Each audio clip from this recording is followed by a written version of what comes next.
It was a chilly autumn evening in the bustling city. Inside La Belle Vie, an upscale French restaurant, the atmosphere was lively.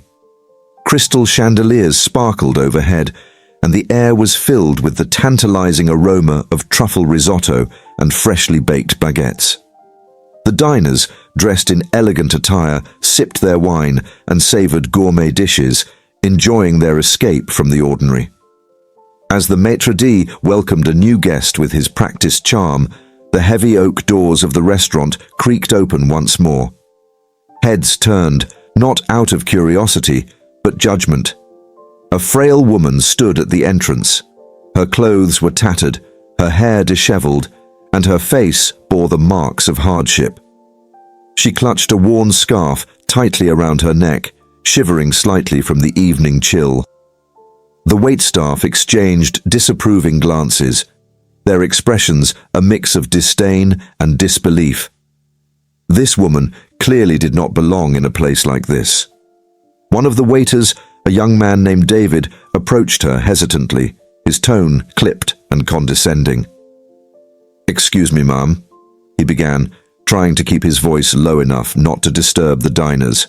"I think you might be in the wrong place." The woman looked at him with weary but kind eyes. "I'm not here to cause trouble," she said softly. I'm hungry. I was hoping for some food." David's lips tightened into a thin line. "This is a fine dining establishment, not a soup kitchen," he snapped, louder than he intended. A few guests turned their attention to the exchange, whispering among themselves. The woman's cheeks flushed with embarrassment, but she stood her ground. "I'll pay if I can," she said, pulling out a few crumpled dollar bills from her coat pocket. "It's not much, but I'll wash dishes or do anything you need." David's face twisted into a mocking smile, and another waiter, a tall, smug man named Lucas, joined in. "Do you think we're running a charity here?" Lucas sneered. "Even the water here costs more than what you have." The diners began to laugh, their disdainful chuckles cutting through the air like a knife. The woman's hands trembled as she clutched her scarf tighter. She looked down, visibly hurt, but refusing to cry.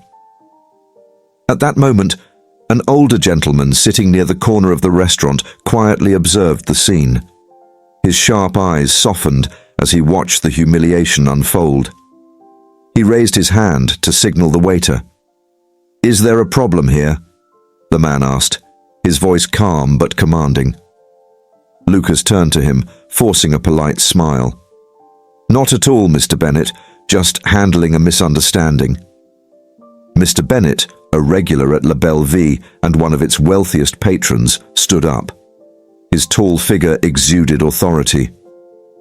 "Then why does it look like you're mocking this woman instead of addressing her concern with dignity?" Lucas froze, his confidence faltering. David, now fidgeting nervously, looked at the ground. The woman glanced up, her eyes meeting Mr. Bennett's. There was no pity in his gaze, only genuine concern. Before anyone could speak further, Mr. Bennett made a decision that would change the course of the evening, and perhaps much more.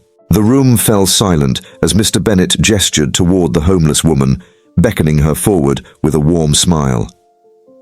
"Madam," he said gently, "please come and join me at my table."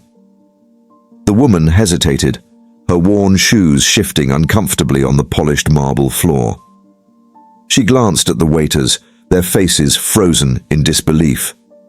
For a moment, it seemed as though she might retreat, unable to bear the weight of so many judgmental stares. But Mr. Bennett's kind expression encouraged her to step forward. The diners whispered among themselves, their conversations a mix of curiosity and disdain. Some rolled their eyes, others stared at their plates in discomfort. Lucas, still standing near Mr. Bennett's table, leaned in. "Sir," he began in a low voice, "if you'd prefer, I could—" "No, you may not." Mr. Bennett cut him off sharply. "What you may do is bring us your finest meal, along with a glass of wine for me and some water for the lady." His tone left no room for argument. Reluctantly, Lucas nodded and hurried off to relay the unusual order to the kitchen. The homeless woman sat down slowly, her hands resting uneasily on the edge of the pristine white tablecloth. She looked out of place amid the opulence, but Mr. Bennet's calm demeanor seemed to shield her from the disdainful glances. "Thank you," she murmured, her voice barely audible. "I didn't mean to cause a scene." Mr. Bennet shook his head. "There's no need to thank me. Everyone deserves to be treated with dignity, regardless of their circumstances." He paused, studying her face. "What's your name?" "Eleanor," she replied, offering a faint smile. "Eleanor, you are my guest tonight. I insist you enjoy this meal without worry," he said firmly, his voice carrying a quiet kindness that seemed to settle her nerves. When the food arrived, it was plated with the same meticulous attention given to every other dish in the restaurant. A perfectly seared steak, golden potatoes, and vibrant green asparagus. Eleanor's eyes widened as the plate was set before her. She hadn't seen a meal like this in years. As she took her first bite, tears welled up in her eyes. The flavors, rich and savory, were overwhelming. It wasn't just the food. It was the feeling of being seen, of being cared for, even for a fleeting moment. Meanwhile, the waiters stood at the edge of the room, whispering among themselves. "This is ridiculous," Lucas muttered to David. "She's probably some scammer who'll run off the moment she gets what she wants." David nodded, but his expression was uneasy.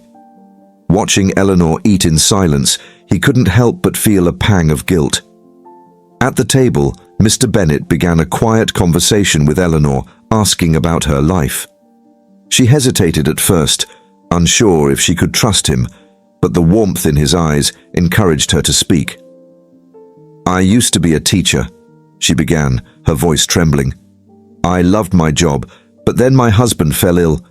We spent everything we had on his treatment, but he didn't make it." She paused, her hands gripping the edges of the table. "I lost my home, my job, and I've been on the streets ever since. It's been years now." Mr. Bennet listened intently, his expression somber. "That's an incredible burden to carry," he said softly, "but you're still here. That says a lot about your strength." As Eleanor wiped her tears, the diners around them began to shift uncomfortably. The humanity in her story was undeniable, and their judgmental whispers began to fade. But the night wasn't over. Something was brewing that would soon turn this quiet act of kindness into a moment none of them would forget. As Eleanor finished her meal, the room's earlier tension seemed to dissolve into a quiet hum of reflection. Mr. Bennet leaned back in his chair, studying her with a thoughtful expression. His unwavering kindness had already begun to soften even the hardest hearts in the room, but the evening was about to take an unexpected turn. "Eleanor," Mr. Bennet said, his voice steady yet gentle, "you said you used to be a teacher. What subject did you teach?" Her lips curved into the faintest smile. "Literature. I love teaching children about the power of words and stories. It was my way of helping them dream bigger than their circumstances." A glimmer of pain crossed her face as she added, "But I suppose life has its own stories to tell, ones we can't always rewrite." The room grew quiet, the clinking of silverware and muted chatter fading as more diners began to eavesdrop. Mr. Bennet nodded, his gaze unwavering. "Life does write unexpected stories," he said, "but it also offers chapters of redemption and hope." Then, turning to the waiters, he made an announcement that left everyone stunned. "I'd like to cover Eleanor's meal, but also—" He paused for effect, his voice carrying a weight that made every ear strain to listen. "La Belle Vie will sponsor her for 6 months. Shelter, clothing, and anything else she needs." Gasps rippled through the restaurant. Eleanor's eyes widened in disbelief, her trembling hands coming up to cover her mouth. I can't accept this," she stammered, tears streaming down her cheeks. "You can, and you will," Mr. Bennet said with a smile. "You've given so much of yourself to others through your teaching. It's time someone gave something back to you." The waitstaff looked at each other, their earlier disdain replaced with a mix of guilt and awe. Lucas stepped forward, his face pale. "Mr. Bennet, are you sure about this?" Mr. Bennet fixed him with a firm gaze. "Lucas, I am.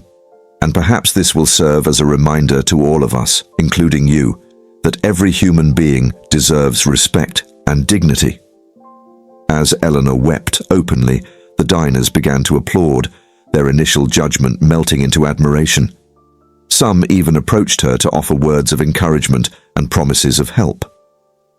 Eleanor turned to Mr. Bennet, her voice thick with emotion. "I'll never forget this. You've saved me in ways I can't even begin to describe." Mr. Bennet smiled warmly. "You'll do the same for someone else one day. That's how kindness works. It's a chain, never broken." If this story touched your heart, don't forget to like, share, and subscribe to Stories of Hope.